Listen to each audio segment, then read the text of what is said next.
You know, in the world of banking, there are these unseen guardians, people working behind the scenes watching over the entire system. Today, we're going to pull back that curtain and take a look at a really critical but often invisible player, the internal audit function. Think about it. We trust banks to be these financial fortresses, right? To keep everything safe.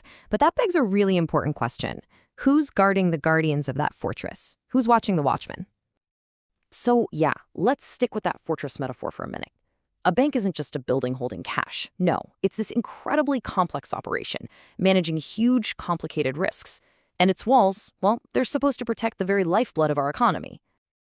And to defend a fortress this important, you can't just have one wall. Modern banks, they use this structured, globally recognized system. It's called the 3 lines of defense.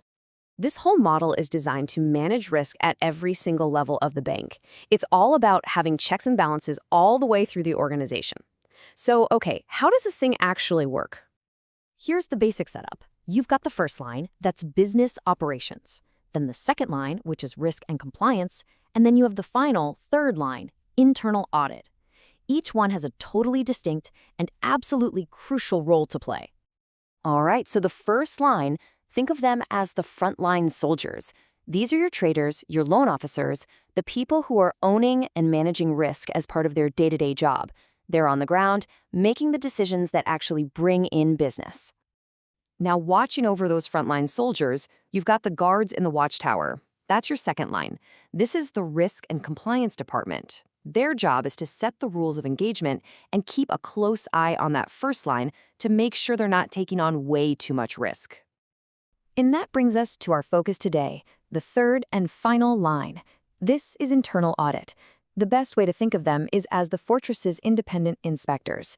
They're brought in to check on the integrity of the first 2 lines of defense. And look, you don't have to take my word for how important this is. The European Central Bank itself calls internal audit the third and last line of defense. This isn't just a backup plan, it's the ultimate safeguard. So what's the official definition? Well, internal audit provides independent and objective assurance. In plain English, its core job is to double-check that all the bank's super complex systems for managing risk, for governance, and for internal controls are actually working the way they're supposed to. So how do they stay independent?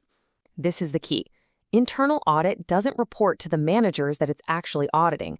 Nope, it reports directly to the board of directors. That structure is what gives it the authority to operate without pressure or interference. It's absolutely crucial.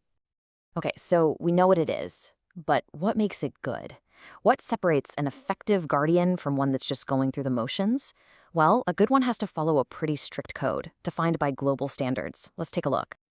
First up, it all starts with integrity. And we're not just talking about basic honesty here.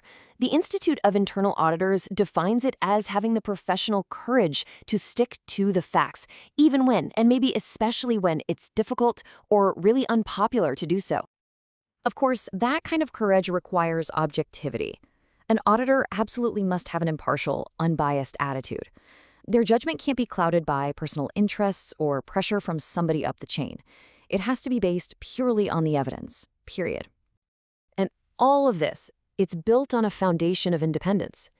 And again, this isn't just a state of mind. It has to be a structural reality.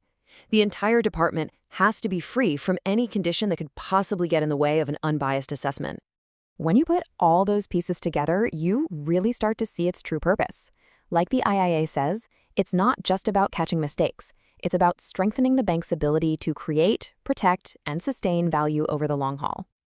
So that's the ideal, right? But in the real world, even that last line of defense can start to show some cracks.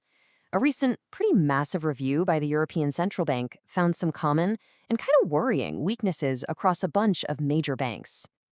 And this forces us to ask a really tough question. We have these guardians in place, sure, but are they always as effective as they need to be? The data coming out suggests there's a troubling gap between the theory and the practice. Here's a perfect example of what I'm talking about. Ideally, an auditor's bonus or rewards should be tied to how well they protect the bank's stability. But what the ECB found is that, in reality, their performance is often linked to the bank's overall profits.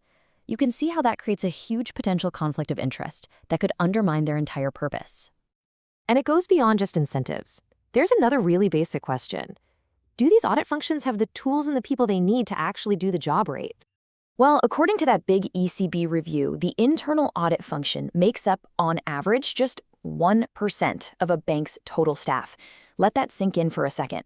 1% of the entire workforce is tasked with overseeing the whole fortress. And that tiny number translates into some very real, very scary gaps. Supervisors found there wasn't enough expertise in critical areas like IT and cybersecurity. Audit plans were often incomplete, sometimes totally missing huge emerging risks like climate change. And in some cases, the final audit reports just didn't reflect how severe the problems they found really were. These aren't just little administrative hiccups. These are serious cracks in that final line of defense. So why should we care about any of this? Well, because when that third line is under-resourced or when its independence is compromised, it's not just some procedural failure. It's a crack in a fundamental pillar of our financial stability. And ultimately, it's a threat to our trust in the entire system. And that brings us right back to where we started. In a world of increasingly complex and hidden financial risks, the strength of these unseen guardians is more critical than ever. It really leaves us with a crucial question for our times. Who do we trust to watch the watchman?